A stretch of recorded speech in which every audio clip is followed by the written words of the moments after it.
আল্লামা সাঈদীকে কত মানুষ ভালোবাসে। হ্যাঁ, যেদিন ফাঁসির হুকুম হলো, যেদিন ফাঁসির রায় দিল, ওই দিন মিঠা পুকুরেই 7 জন শহীদের অমীয় পেয়ালা পান করেছে।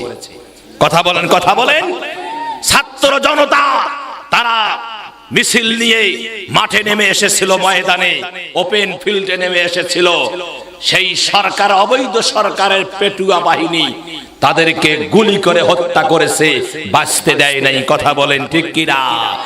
আমার মুসলমানেরা, এগুলো আমরা এখনো ভুলে যাই নাই, এখনো আমাদের হৃদয়ে গাথা আছে। বিদায় বন্ধুগণ আমার,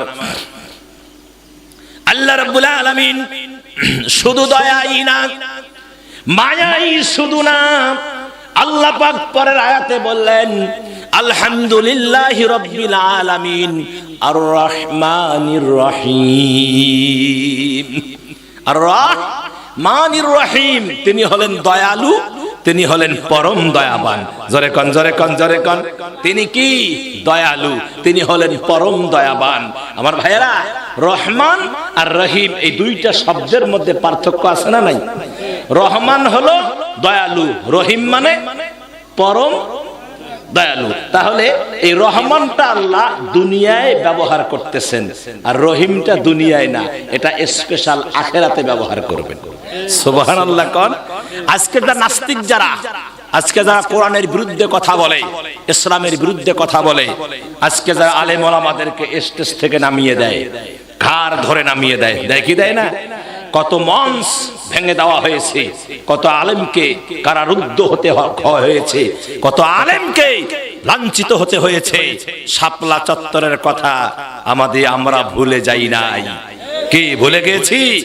শাপলা চত্বরের হেফাজতে ইসলামের সেই সমস্ত হক্কানি আলেমদেরকে যেভাবে হত্যা করা হয়েছে, পাখির মতো লাইট বন্ধ করে দিয়ে রাতের আধারে পাখির মতো গুলি করে হত্যা করা হয়েছে, আমরা আজ পর্যন্ত ভুলে যাই নাই।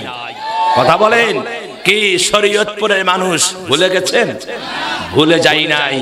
এগুলোরও বিচার এই বাংলায় একদিন হবে। হবে কি হবে না? হবে। আমরা ভুলে যাই নাই। আল্লামা সাঈদীর সেই আপনার কি বলে মৃত্যুদণ্ডের সেই ফয়সালায় যারা শহীদ হয়েছে, তাদেরকে তোমরা হত্যা করেছো, শহীদ করেছো, আমরা আজ পর্যন্ত ভুলে যাই নাই। কথা বলেন আমার ভাইয়েরা।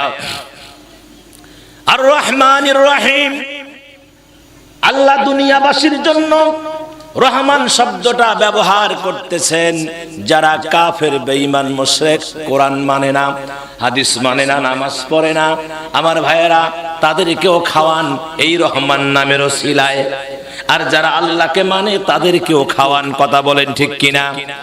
কিন্তু আমার ভাইয়েরা, আল্লাহ রাব্বুল আলামিন যদি রহিম নামটা দুনিয়াবাসীর জন্য ব্যবহার করতেন, তাহলে এই কাফের, বেঈমান, বেনামাজি, এই নাস্তিকেরা, এই চতুষ্পদ জানোয়ারদের জন্য আল্লাহ এক ঢোক পানি পর্যন্ত পান করতে দিতেন না।